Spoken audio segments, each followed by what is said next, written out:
দর্শক, বঙ্গবন্ধু কৃষি পদক প্রদান অনুষ্ঠানে বক্তব্য রাখছেন প্রধানমন্ত্রী শেখ হাসিনা। আমরা সরাসরি যাচ্ছি সেখানে। বিসমিল্লাহির রহমানির রহিম। সম্মানিত সভাপতি, সহকর্মীবৃন্দ, অতিথিবৃন্দ, পুরস্কারপ্রাপ্ত ভাই বোনেরা, উপস্থিত সুধী মণ্ডলী, আসসালামু আলাইকুম। বঙ্গবন্ধু জাতীয় কৃষি পুরস্কার 1424 বিতরণ অনুষ্ঠানে উপস্থিত সবাইকে স্বাগত জানাই। এই অনুষ্ঠানে ডিজিটাল প্ল্যাটফর্মে উপস্থিত হতে পেরে আমি সত্যি আনন্দিত।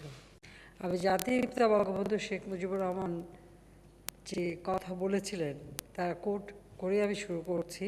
তিনি বলেছিলেন, কোট, গরিব কৃষক ও শ্রমিকের মুখে যতদিন হাসি না ফুটবে ততদিন আমার মনে শান্তি নাই। এই স্বাধীনতা আমার কাছে তখনই প্রকৃত স্বাধীনতা হয়ে উঠবে যেদিন বাংলাদেশের কৃষক, মজুর ও দুঃখী মানুষের সকল দুঃখের অবসান হবে। আনকোট। আমি শুরুতেই গভীর শ্রদ্ধাভরে স্মরণ করছি সর্বকালের সর্বশ্রেষ্ঠ বাঙালি জাতির পিতা বঙ্গবন্ধু শেখ মুজিবুর রহমানকে, যার নেতৃত্বে আমরা স্বাধীনতা অর্জন করেছি, যিনি আমাদের স্বাধীন বাংলাদেশ শুধু উপহার দেননি, স্বাধীন জাতি হিসেবে আমাদের মর্যাদা দিয়ে গেছেন। আমি স্মরণ করি জাতীয় চার নেতাকে, স্মরণ করি 30 লক্ষ শহীদ, 2 লক্ষ মা বোনকে।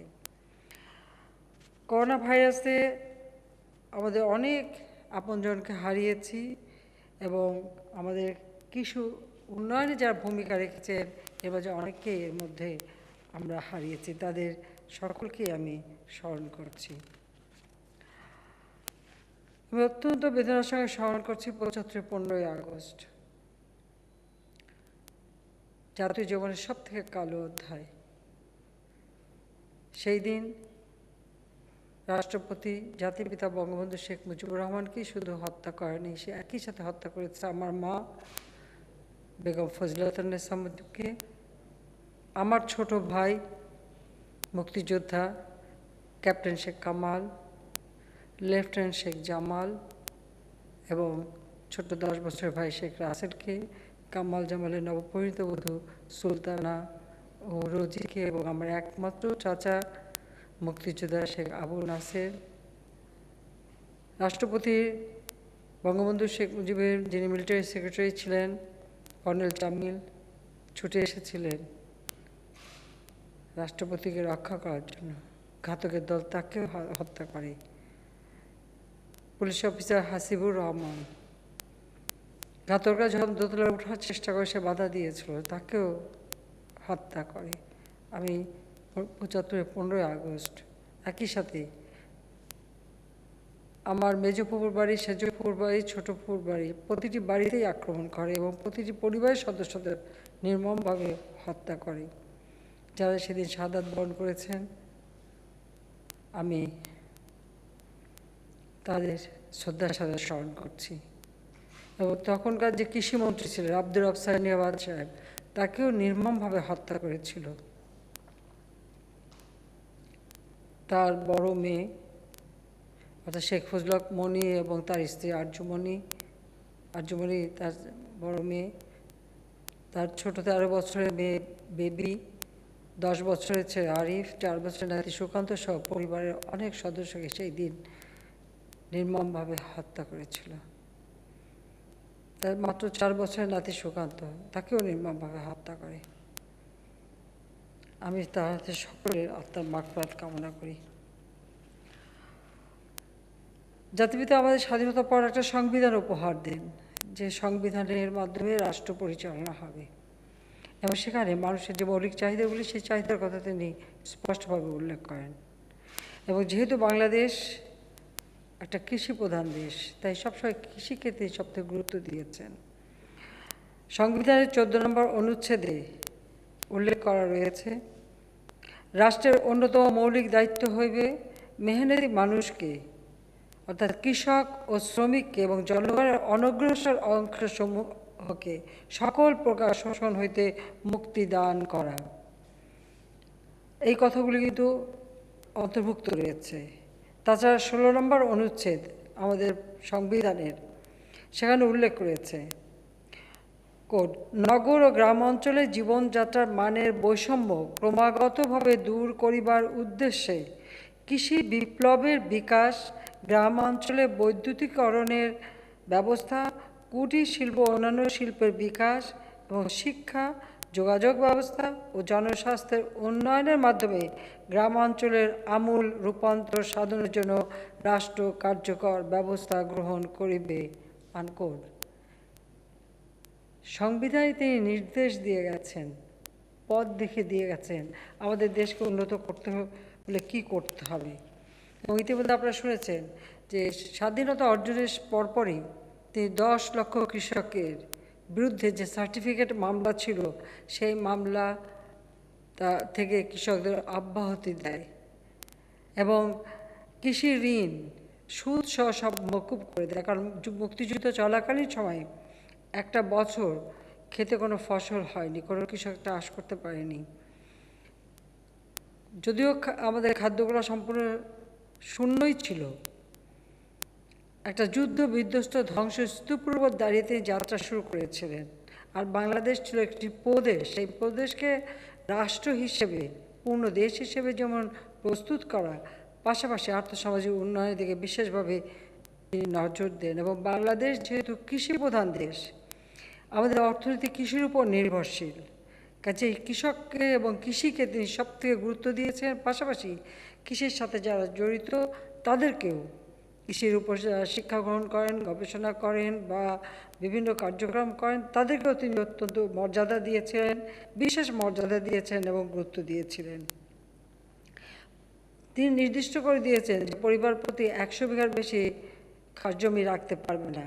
আর উদ্বৃত্ত জমিগুলি তিনি যারা ভূমিহীন তাদের মাঝে বিতরণ শুরু করেন এবং তিনিই প্রথম গ্রাম বাংলার গরিব মানুষ, তাদের জন্য, বিশেষ করে ভূমিহীন গৃহহীন মানুষের জন্য ঘর তৈরি করে দেওয়ার জন্য গুচ্ছ গ্রাম প্রকল্প শুরু করেছিলেন।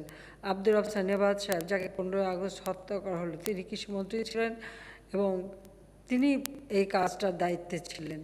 বঙ্গবন্ধু শেখ মুজিব তাকেই দায়িত্ব দিয়েছিলেন। সেই সাথে সাথে তিনি কৃষি গবেষণার উপর গুরুত্ব দেন, কারণ তিনি সবসময় এটা বলতেন যে গবেষণা ছাড়া আমাদের উৎপাদন বাড়ানো যাবে না।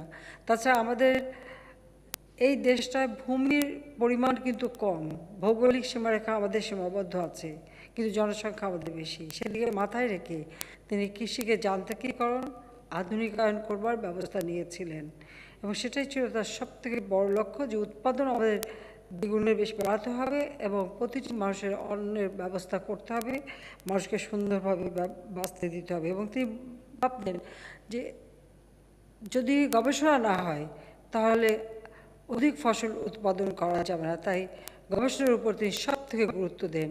শুধু তাই না, তিনি কৃষিবিদদের চাকরি প্রথম শ্রেণীতে উন্নীত করে দিয়েছিলেন এবং রাষ্ট্রপতি কৃষি উন্নয়ন পদকও প্রবর্তন করেন। আমাদের দেশে প্রাকৃতিক দুর্যোগ লেগেই থাকে, সেই জন্য খাদ্য মজুদ রাখা এবং বিভিন্ন এলাকা ভিত্তিক খাদ্য উৎপাদন হলে সেই খাদ্য সংরক্ষণ করার ব্যবস্থা তিনি নেন এবং প্রতিটি এলাকা ভিত্তিতে তিনি খাদ্য গুদাম নির্মাণ করেন এবং তার একটা পরিকল্পনা ছিল। তিনি যেহেতু আমাদের দেশে মাত্র 19টা জেলা ছিল আর মহকুমা ছিল, তিনি প্রত্যেকটা মহকুমাকে জেলায় রূপান্তর করেছিলেন, প্রায় 60টি জেলা করেছিলেন এবং প্রতিটি এলাকায় আলাদা করে খাদ্য গুদাম তৈরি করার পরিকল্পনা নিয়েছেন এবং 100টা খাদ্য গুদামও তিনি নির্মাণ করে দিয়ে যান এবং কৃষি উৎপাদন যাতে বৃদ্ধি পায় তার জন্য তিনি সব ধরনের পদক্ষেপ নেন। এবং আমাদের সংবিধানের 13 অনুচ্ছেদে আমাদের অর্থনৈতিক যে নীতিমালা রয়েছে সেখানে যেমন সরকারি, বেসরকারি এবং তিনি সমবায়কে গুরুত্ব দিয়েছেন এবং সরকারি পরেই দ্বিতীয় স্থানে আছে সমবায়। এটা বিশেষ করে কৃষিক্ষেত্রে যে আমাদের সমবায়ের মাধ্যমে চাষবাস করা, ফসল দ্বিগুণ করা, জমির মালিকানা থাকবে কিন্তু চাষ হবে একসাথে, উৎপাদিত ফসলের একটা বন্টন হবে অগ্রাধিকার ভিত্তিতে। ঠিক সেইভাবে তিনি একটা পরিকল্পনা নিয়েছিলেন যার মাধ্যমে কৃষি উৎপাদন যাতে আরও বৃদ্ধি পায় সেই ব্যবস্থা করা এবং কৃষিকে যান্ত্রিকীকরণ করার জন্য এই পদক্ষেপটা তিনি নেন। অর্থাৎ একবারে বিজ্ঞান ভিত্তিক একটা ব্যবস্থা তিনি নিয়েছিলেন বাংলাদেশকে কৃষিতে স্বয়ংসম্পূর্ণ করার জন্য। দুর্ভাগ্য যে 75-এর 15ই আগস্ট পরে সেগুলি কিন্তু একে একে ধ্বংস হয়ে যায়। যেমন আমাদের বীজ গবেষণা প্রতিষ্ঠান বিএডিসি, সেটা কিন্তু একরকম বন্ধ করে দেওয়ার সিদ্ধান্ত নিয়েছিল পরবর্তী সরকারগুলি। আমাদের টিসিবি সেটা বন্ধ করে দেওয়ার পরিকল্পনা নিয়েছিল। ঠিক এভাবে ন্যায্য মূল্যের দোকান কসকো সেটাও তো বন্ধই করে দেওয়া হয়েছে। ঠিক এভাবে জনগণের সাধারণ মানুষের জন্য যে সমস্ত পদক্ষেপ নিয়েছিলেন 75 পরবর্তী যারা একের পর এক সরকার আসে তারা একে একে সবই ধ্বংস করে দেয়। এবং শুধু তাই না, কৃষি উপকরণ যাতে কৃষকের কাছে সহজলভ্য হয় তার ব্যবস্থাটা জাতিপিতা করে দিয়েছিলেন। কিন্তু আমাদের দুর্ভাগ্য যে এই বাংলাদেশে আমরা দেখেছি 91 সালে বিএনপি যখন সরকারে আসে, কৃষকরা সারের জন্য আন্দোলন করেছিল। 18 জন কৃষককে গুলি করে হত্যা করেছিল। কৃষক সার পায়নি, পেয়েছিল গুলি।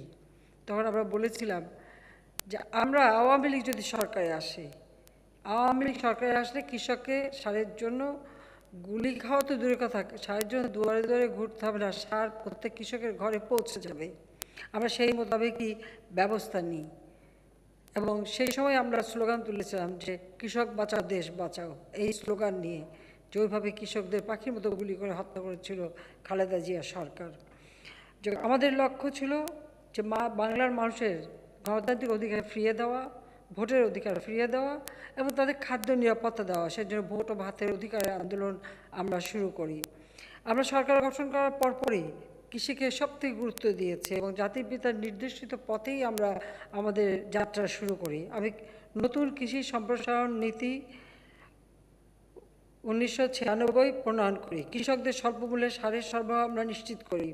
দেশে প্রথমবারের মতো জাতীয় কৃষি নীতি 1999 আমরা প্রণয়ন করি এবং আমাদের বিভিন্ন পরিকল্পনা আমরা নিয়ে কীভাবে খাদ্য ঘাটতি পূরণ করব সেই ব্যবস্থা আমরা নেই। এবং আমরা 98 সালে ভয়াবহ বন্যা হয়, তখন অনেকে বলেছিল বাংলাদেশে 2 কোটি মানুষ না খেয়ে মারা যাবে।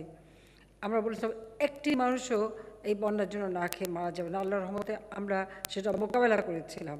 পাশাপাশি যেহেতু দীর্ঘ সময় বন্যায় ক্ষেতের ফসল সব কিছু নষ্ট হয়ে গিয়েছিল, কিন্তু পানি নামার সাথে সাথে আমরা সার বীজ কৃষকদের হাতে পৌঁছে দিই। বীজতলা উঁচু জায়গায় তৈরি করে আমরা এয়ারফোর্সের হেলিকপ্টারে করে বিভিন্ন প্রত্যন্ত অঞ্চলে সেই বীজতলা আমরা অর্থাৎ ধানের চারা আমরা পৌঁছে দিই কৃষকদের হাতে এবং সব ধরনের সুযোগ দিই। আমরা সেই 98 সালেই বাংলাদেশ প্রথম খাদ্যে স্বয়ংসম্পূর্ণতা অর্জন করে। পার্লামেন্টে যখন আমরা ঘোষণা দিই যে আজকে বাংলাদেশ খাদ্যে স্বয়ংসম্পূর্ণ, বিএনপির থেকে তখন প্রতিবাদ করে, তারা বলে স্বয়ংসম্পূর্ণ হওয়া ভালো না। বিএনপির কথাই ছিল খাদ্যে স্বয়ংসম্পূর্ণ হওয়া ভালো না, কেন? বিদেশ থেকে সাহায্য পাওয়া যাবে না, অর্থাৎ সারা জীবন বাংলাদেশ অন্যের কাছে হাত পেতে চলবে, ভিক্ষা করে চলবে। জাতির পিতা বঙ্গবন্ধু শেখ মুজিবুর রহমান একটা কথা বলতেন যে ভিক্ষুক জাতির ইজ্জত থাকে না। আমরা ভিক্ষুক জাতি হব না, আমাদের মাটি আছে, মানুষ আছে, আমরা ফসল ফলাবো, নিজের পায়ে দাঁড়াবো, নিজের খাবার নিজে জোগাড় করব। আমাদেরও সেই নীতি, কিন্তু ওদের নীতি ছিল একটু ভিন্ন। যাও, আমরা যে কৃষিতে ব্যাপকভাবে উন্নয়ন করেছিলাম, খাদ্যের স্বয়ংসম্পূর্ণতা অর্জন সহ বিভিন্ন পণ্য উৎপাদন এবং গবেষণাকে সবথেকে গুরুত্ব দিই। গবেষণার জন্য আলাদা টাকাও আমরা বরাদ্দ দিয়েছিলাম যাতে গবেষণা আরও ভালোভাবে হয়, কারণ প্রত্যেকটা গবেষণা প্রতিষ্ঠান জাতির পিতা বঙ্গবন্ধু শেখ মুজিবুর রহমানের হাতেই গড়া ছিল, যার ফলে আমাদের কৃষি উৎপাদন বৃদ্ধি পেতে শুরু করে। যেহেতু এত অল্প সময়ের মধ্যে আমরা এভাবে সাফল্য অর্জন করেছি, সেই জন্য বিশ্ব খাদ্য সংস্থা আমাদেরকে, মানে বিশ্ব খাদ্য কৃষি সংস্থা FAO, তারা আমাদেরকে সেরেস পুরস্কার দিয়েছিল, যাতে দ্রুত সময় আমরা এত উন্নতি করতে পেরেছি। দেশে বিদেশেও বাংলাদেশের একটা সুনাম ছড়িয়ে পড়ে। কিন্তু দুর্ভাগ্য যে 2001-এ আর আমরা সরকারে আসতে পারিনি। সেই সময় দেশের অবস্থাটা কী ছিল আপনারা জানেন। দেশের সময় আবার বাংলাদেশ খাদ্য ঘাটতি দেশ হয়, যে বিদ্যুৎ উৎপাদন বাড়ায় সেটাও কমে যায়, সন্ত্রাস, জঙ্গিবাদ, দুর্নীতি, স্বজনপ্রীতি, তোষামোদি, খুশামোদি সেগুলি হয়ে যায় দেশের নীতি। বাংলাদেশের যে স্বাধীনতার চেতনা সেটা আবারও ভুলুণ্ঠিত হয়। ঠিক 75-15 আগস্টের পরে যেরকম হয়েছিল একই ধরনের ঘটনা ঘটে। যা হোক, এরপরে 2008-এ নির্বাচন হয়, আমরা 2009 সরকার গঠন করি। 2009 সরকার গঠন করার পর থেকে আমরা আবার গুরুত্ব দেই আমাদের দেশ কৃষি অর্থনীতিকে আরও শক্তিশালী করা। আমাদের দেশ যেহেতু কৃষি নির্ভর দেশ, আমাদের অর্থনীতি মূল মানে কৃষির উপরই নির্ভরশীল, সেই কৃষিকেই আমাদের গুরুত্ব দিতে হবে। আর আমাদের মানুষের মুখের অন্নের ব্যবস্থা করতে হবে। অন্ন না ছাড়া আগে খাদ্য নিরাপত্তা, এটাই হচ্ছে সবথেকে গুরুত্বপূর্ণ। কারণ কথাই বলে যে পেটে খেলে পিঠে সয়। তো সেইভাবে আমরা বিভিন্ন পদক্ষেপ নিই। আজকের বাংলাদেশ আমাদের এই গবেষণার ফলে আমি সবাইকে ধন্যবাদ জানাই, অভিনন্দন জানাই, এবং আমাদের যারা বিভিন্ন উৎপাদনের সঙ্গে জড়িত, কৃষি উৎপাদনের সঙ্গে জড়িত, তাদের অক্লান্ত পরিশ্রমের ফলে বাংলাদেশ হচ্ছে বিশ্বে ধান উৎপাদনের তৃতীয়, আম উৎপাদনের সবজি উৎপাদনের দ্বিতীয়, পাট উৎপাদনের দ্বিতীয়, সবজি উৎপাদনের তৃতীয়, চা উৎপাদনের চতুর্থ, আলু আম উৎপাদনের সপ্তম স্থান আমরা অর্জন করতে সক্ষম হয়েছি। আমরা কৃষকদেরকে আমরা অনেক বেশি মূল্য দিয়ে সার ক্রয় করি বা উৎপাদন করি, কিন্তু আমরা কৃষকদেরকে ভর্তুকি দিই। কৃষকদেরকে ভর্তুকি দিয়ে আমরা সারের দাম কমিয়ে, যেমন ইউরিয়া 16 টাকা, টিএসপি 22 টাকা, ডিএপি 16 টাকা ও এমওপি 15 টাকা আমরা ধার্য করে দিয়েছি এবং কৃষকদের হাতে আমরা পৌঁছে দিই।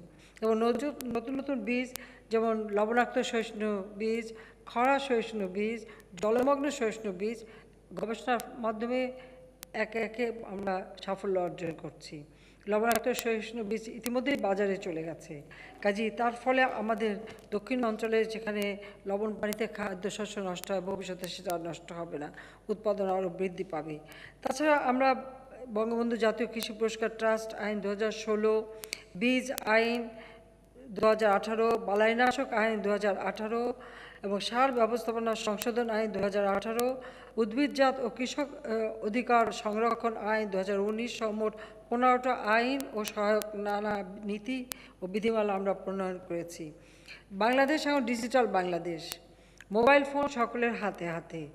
কাজে আমরা সেই মোবাইল ফোন এবং ডিজিটাল পদ্ধতিতে কৃষি তথ্য যাতে আমাদের কৃষকরা পেতে পারে বা যারা উৎপাদন করে তারা পেতে পারে, তার ব্যবস্থা আমরা নিয়েছি। এবং কৃষি বাতায়ন এবং কৃষি কমিউনিটি রেডিও আমরা চালু করেছি। কারণ আগে আমাদের বাংলাদেশে একটাই রেডিও ছিল, সেটা হলো সরকারি। এখন আমরা বেসরকারি খাতে রেডিও উন্মুক্ত করে দিয়েছি, টেলিভিশন রেডিও সবই।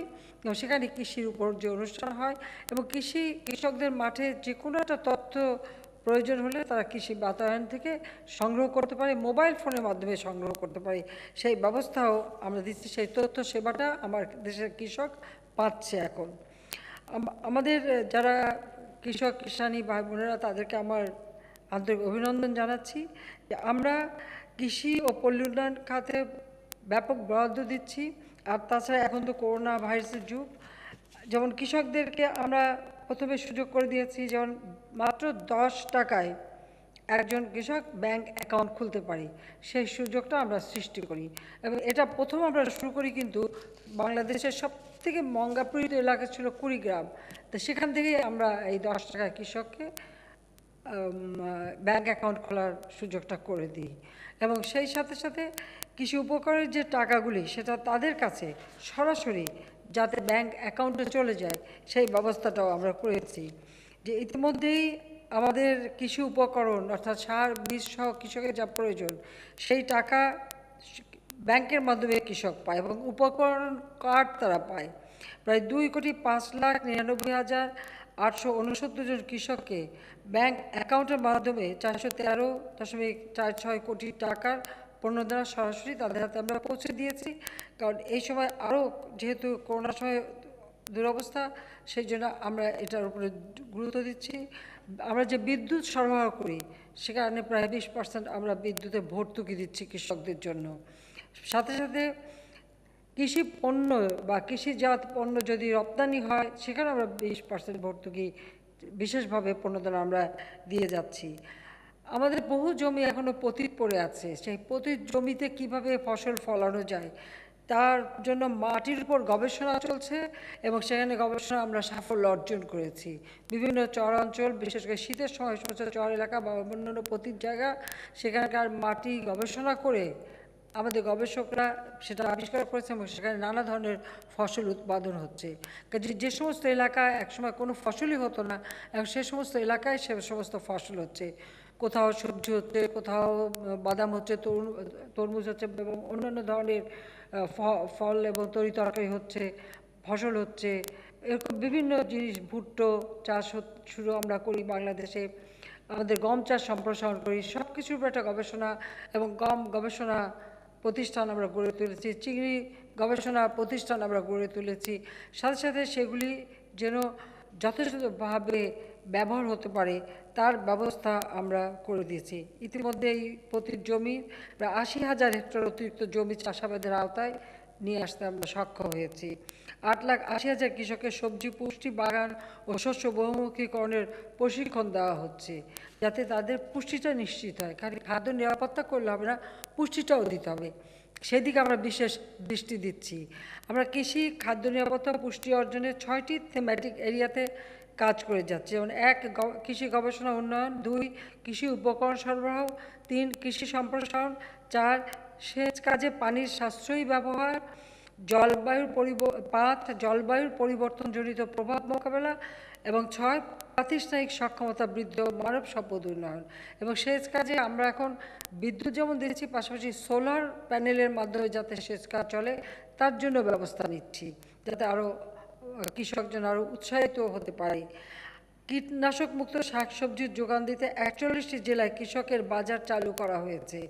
কারণ আমরা যদি বিদেশে রপ্তানি করতে চাই, তাদের কতগুলি নিয়ম আছে, কিছু বাধ্যবাধকতা আছে আন্তর্জাতিক আইনে, আমরা সেইগুলি মেনে নিয়ে আমরা যে উৎপাদন বাড়িয়ে রপ্তানি করতে পারি তার ব্যবস্থা আমরা নিয়েছি।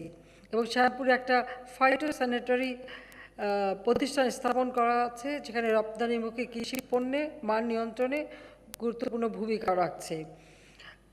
তাছাড়া সার্ক সিড ব্যাংকও স্থাপন করা হয়েছে এবং দেশি ফলের উন্নত জাত সম্প্রসারের পাশাপাশি বিদেশি ফলের চাষও আমাদের দেশে যথেষ্ট বৃদ্ধি পেয়েছে। আমাদের মাটি এত উর্বর, একটু গবেষণা করে যে কোনো ফসল উৎপাদন করা যায় সে ব্যবস্থা আমি করেছি এবং সেজন্য আমাদের কৃষি গবেষকরা এবং কৃষারি যারা এই কাজে লিপ্ত সকলকে ধন্যবাদ জানাই যে এই উদ্ভাবনী শক্তি এবং সাথে সাথে এই পণ্য উৎপাদন করা এবং বাংলাদেশকে আজকে আরও অর্থনৈতিকভাবে স্বাবলম্বী করার পথে কৃষি সবথেকে বড় অবদান রাখছে, সেজন্য সবাইকে আমার ধন্যবাদ জানাচ্ছি।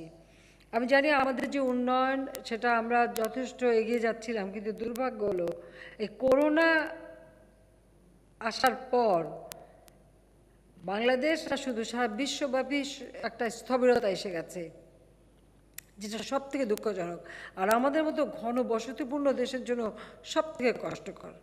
সেই জন্য আমরা ইতিমধ্যে আমাদের এই করোনাকালীন সময়ে সাধারণ মানুষদের কষ্ট না পায় তার জন্য বিভিন্ন ব্যবস্থা আমরা নিচ্ছি।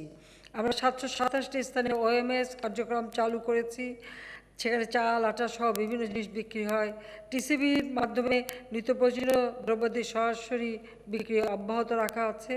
তাছাড়া আমরা আমাদের দেশে খাদ্য নিরাপত্তা নিশ্চিত করবার জন্য এবং দুর্যোগকালীন সময়ে যা খাদ্যশস্য যাতে নষ্ট না হয় তার জন্য ছোট ছোট গৃহ সাইলো কৃষকের হাতে পৌঁছে দেওয়া হয়েছে। নানাভাবে আমরা এভাবে ব্যবস্থা নিচ্ছি যাতে আমাদের দেশটা এগিয়ে যায়। আর তাছাড়া বাংলাদেশের একটা বদ্বীপ, যে বদ্বীপটা বসবাস করা মানুষ তারা যেন ভবিষ্যৎ প্রজন্ম সহ যেন নিরাপদ থাকে সেদিকে লক্ষ্য রেখে 2100 সালে পর্যন্ত বদ্বীপ 2100 সালে আমরা এই ধরনের একটা প্রকল্প নিয়েছি, যার মাধ্যমে এই দেশের উৎপাদন অব্যাহত থাকবে, অর্থনৈতিকভাবে শক্তিশালী হবে, উন্নয়ন অব্যাহত থাকবে, প্রজন্মের পর প্রজন্ম উন্নত জীবন পাবে, সুন্দরভাবে বাঁচবে, সেই পরিকল্পনা নিয়ে সেটাও আমরা বাস্তবায়ন শুরু করেছি। জাতির পিতা এই দেশ স্বাধীন করে গেছেন। আজকে আমরা যেমন জাতির পিতা বঙ্গবন্ধু শেখ মুজিবুর রহমানের জন্মশতবার্ষিকী উদযাপন করছি, পাশাপাশি আমরা স্বাধীনতার সুবর্ণ জয়ন্তী উদযাপন করছি। এই স্বাধীনতার সুবর্ণ জয়ন্তী আর জাতির পিতার জন্মশতবার্ষিকী, সেখানেই আমাদের লক্ষ্য ছিল যে আমরা যখন 2008 সালে আমাদের নির্বাচনী ইশতেহারি দিয়েছিলাম দিন বদলের সনদ, কাজে তার পরবর্তীতে আমাদের যে লক্ষ্য যে আমাদের উন্নয়নের মহাসড়কে বাংলাদেশ তার অগ্রযাত্রা শুরু করবে। সেদিকে লক্ষ্য রেখেই আমরা বিভিন্ন পরিকল্পনা নিয়ে সুপরিকল্পিতভাবে এগিয়ে যাচ্ছি, যার ফলে আমরা অর্থনৈতিকভাবে যথেষ্ট মানে সাফল্য অর্জন করেছে। আজকে বাংলাদেশ, যে বাংলাদেশকে যুদ্ধবিধ্বস্ত দেশ হিসেবে গড়ে রেখে জাতির পিতা স্বল্পোন্নত দেশের মর্যাদা দিয়ে গিয়েছিলেন, তারই পদাঙ্ক অনুসরণ করে আজকে আমরা উন্নয়নশীল দেশের মর্যাদা পেয়েছি। আমাদেরকে এটা ধরে রাখতে হবে। আজকে ডিজিটাল যুগ আমরা চালু করেছি। ডিজিটাল পদ্ধতির ফলে এই যে আপনাদের সাথে কথা বলতে পারছি, কৃষকরা তাদের তথ্য নিতে পারছে, সমস্ত কাজগুলি সহজ হয়ে যাচ্ছে।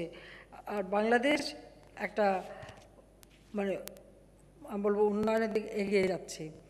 করোনার কালের সময় আমরা প্রায় 23টা প্রণোদনা দিয়েছিলাম, তাতে 1,28,441 কোটি টাকার প্রণোদনা আমরা দিয়েছি। আমাদের এই মহামারী মোকাবেলা করেও আমাদের প্রবৃদ্ধি আমরা অর্জন, যদিও আমাদের যেটা লক্ষ্য ছিল না করতে পারলেও আমরা অন্তত ধরে রাখতে সক্ষম হয়েছি। আমরা সমগ্র দেশের মানুষকে বিভিন্নভাবে সহায়তা দিয়েছি। প্রায় 5 কোটির উপর মানুষ আমাদের সহায়তা পেয়েছেন। এখন আবার তার দ্বিতীয় ঢেউ শুরু হয়েছে। কাজে এই ক্ষেত্রে আমি সবাইকে অনুরোধ করব যে আপনারা, যেহেতু করোনা আবার মানুষ আক্রান্ত হচ্ছে ব্যাপক হারে, মৃতের সংখ্যা বেড়ে গেছে, কাজে সবাই একটু সাবধানে থাকবেন, নিজেকে নিরাপদে রাখবেন, নিজের পরিবারকে নিরাপদে রাখবেন, স্বাস্থ্য বিধিমালাগুলি মেনে চলবেন, নিজেকে সুরক্ষিত রাখবেন, সেটা আমার বিশেষভাবে অনুরোধ। আমরা এটুকু বলবো যে এই অবস্থা আমরা মোকাবেলা করতে পারবো ইনশাল্লাহ, এই বিশ্বাস আমাদের আছে। কিন্তু এক্ষেত্রে আপনাদের সকলের সহযোগিতা আমরা চাই। আমরা কৃষিখাতে অভূতপূর্ব উন্নয়নের জন্য আমাদের চাষি ভাই বোনেরা যেমন কৃতিত্ব পাওয়ার দাবিদার, তেমনি আমাদের কৃষি বিজ্ঞানী, সম্প্রসারণ কর্মীরাও সমান কৃতিত্বের অধিকারী। 1424 বঙ্গাব্দে কৃষি গবেষণা, সম্প্রসারণ, কৃষিতে নারীর অবদান, বাণিজ্যিক খামার স্থাপন, কৃষি উন্নয়নের প্রকাশনা ও প্রচারণা, পরিবেশ বান্ধব প্রযুক্তি উদ্ভাবন, ব্যবহার, বাণিজ্যিক ভিত্তিক বনায়নে অবদান, উচ্চমানসম্পন্ন বীজ উৎপাদন, সংরক্ষণ, বিতরণ, নার্সারি স্থাপন ইত্যাদি ক্যাটাগরিতে আজকে যে 32 জন পুরস্কার পেলেন, আমি আপনাদের সবাইকে আন্তরিক ধন্যবাদ জানাই, অভিনন্দন জানাই যে আপনারা বঙ্গবন্ধু জাতীয় কৃষি পুরস্কার পেয়েছেন। স্বাধীনতার সুবর্ণ জয়ন্তীতে এবং মুজিববর্ষে যারা পুরস্কৃত হলেন তাদেরকে আমি বলবো যে এইভাবে বারবার যেন আপনারা আরও পুরস্কার পান, আরও অধিক সংখ্যক লোক পুরস্কার পান এবং এটা যেন অব্যাহত থাকে, সেভাবে সবাইকেই শিক্ষা দিবেন। এবং আপনারা দেখেছেন যে কোনো কাজকে আমরা ছোট করে দেখি না। যখন ধান কাটার লোক পাওয়া যাচ্ছে না, আমি যখন আমাদের ছাত্রলীগের ছেলেদের আহ্বান করলাম, আমার সংগঠন বাংলাদেশ আওয়ামী লীগ এবং আমাদের সকল সহযোগী সংগঠন, তারা কিন্তু সকলকে আহ্বান করার সাথে সাথে তারা কৃষকের সাথে মাঠে নেমে ধান কেটে বাড়ি পর্যন্ত পৌঁছে দিল। কাজে আমি মনে করি যে এই মানসিকতাটাই আমাদের জন্য দরকার, সব কাজকে সম্মানজনকভাবে দেখা এবং সেই কাজ যে সকলকে সম্পৃক্ত হওয়া, তবেই দেশ এগিয়ে যাবে, তবেই আমার দেশ আরও উন্নত হবে এবং আমরাও এগিয়ে যেতে পারবো। জাতির পিতা আমাদেরকে পথ দেখিয়ে গেছেন। আওয়ামী লীগ সরকারি সেই সরকার, যে সরকার কৃষককে সবথেকে বেশি মর্যাদা দেয়। শুধু তাই না, আমরা বর্গা চাষিদেরও বঞ্চিত করিনি। বিনা জামানতে বর্গা চাষিদের আমরা ঋণ দেওয়া শুরু করি। তার উদ্দেশ্যটা ছিল যে তারা যেন তাদের সর্বশক্তি নিয়োগ করতে পারে উৎপাদনে এবং যাতে সক্ষমতা অর্জন করে। আমরা 100টা অর্থনৈতিক অঞ্চল গড়ে তুলছি। এই 100টা অর্থনৈতিক অঞ্চলে আমরা গুরুত্ব দিতে চাই কৃষি পণ্য বা খাদ্যপণ্য প্রক্রিয়াজাতকরণের জন্য। এবং এই অঞ্চলে শুধু মানে এই শিল্পগুলি শুধু শিল্পই না, এখানে কৃষির জন্য একটা বিরাট অবদান রাখতে পারবে, কারণ আমরা খাদ্যের চাহিদা বিশ্বে থাকবে, আর এই করোনাকালীন সময় তো খাদ্য চাহিদা আরও বাড়বে। তো সেই কারণেই আমরা যদি আমাদের উৎপাদন অব্যাহত রাখি, তাহলে নিজেদের চাহিদা যেমন আমরা মেটাতে পারবো, প্রয়োজনে অন্যকে আমরা সহযোগিতা করতে পারবো। আর রপ্তানির ক্ষেত্রেও আমাদের পণ্য আমরা বৃদ্ধি করতে পারবো। ফল, মূল, শাক, সবজি, মাছ, মাংস, ডিম, দুধ সব কিছুই আমরা উৎপাদন বাড়িয়ে এটা আন্তর্জাতিক মানসম্পন্ন করে সেগুলো আমরা বিদেশে রপ্তানি করতে পারি। প্রক্রিয়াজাত করে আমাদের করতে হবে। কাজে এই 100টা অঞ্চলে আমরা গুরুত্ব দিই যেখানে যেন কৃষি প্রক্রিয়াজাত শিল্প গড়ে ওঠে, খাদ্য প্রক্রিয়াজাত শিল্প গড়ে ওঠে, যা আমরা বিদেশেও রপ্তানি করতে পারবো।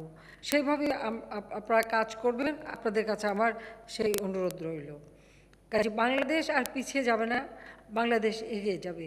জাতির পিতা স্বাধীনতা দিয়ে গেছেন, তার স্বপ্ন ছিল কৃষকের মুখে হাসি ফোটাবেন, শ্রমিকের মুখে হাসি ফোটাবেন, গরিবের মুখে হাসি ফোটাবেন, বাংলাদেশ বিশ্বে আত্মমর্যাদাশীল দেশে উন্নীত হবে। ৭৫ পর ২১টা বছর আমাদের জীবন থেকে হারিয়ে গিয়েছিল। এরপরে আওয়ামী লীগ সরকার আসার পর আমরা আমাদের মর্যাদা ফিরিয়ে আনতে সক্ষম হয়েছি। আর বিশেষ করে বাংলাদেশের জনগণের প্রতি আমি কৃতজ্ঞতা জানাই। ২০০৮ নির্বাচনের পর থেকে পর এই ৩ বার আমাদেরকে নির্বাচিত করায়, একটু দীর্ঘ সময় পাওয়ায় আমাদের গবেষণার যেমন সাফল্য হয়েছে, উৎপাদন বৃদ্ধিতে সাফল্য অর্জন করতে পেরেছি এবং সেই সাথে দেশকে অর্থনৈতিকভাবেও আমরা এগিয়ে নিয়ে যেতে সক্ষম হয়েছি।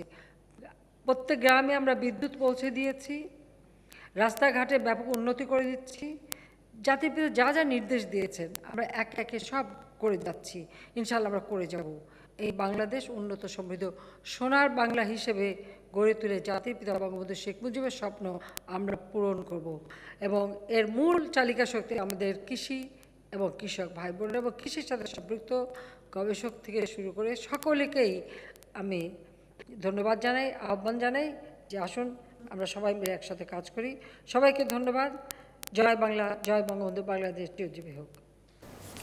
দর্শক, বঙ্গবন্ধু কৃষি পদক প্রদান অনুষ্ঠানে বক্তব্য রাখছিলেন প্রধানমন্ত্রী শেখ হাসিনা। আমরা সরাসরি ছিলাম সেখানে।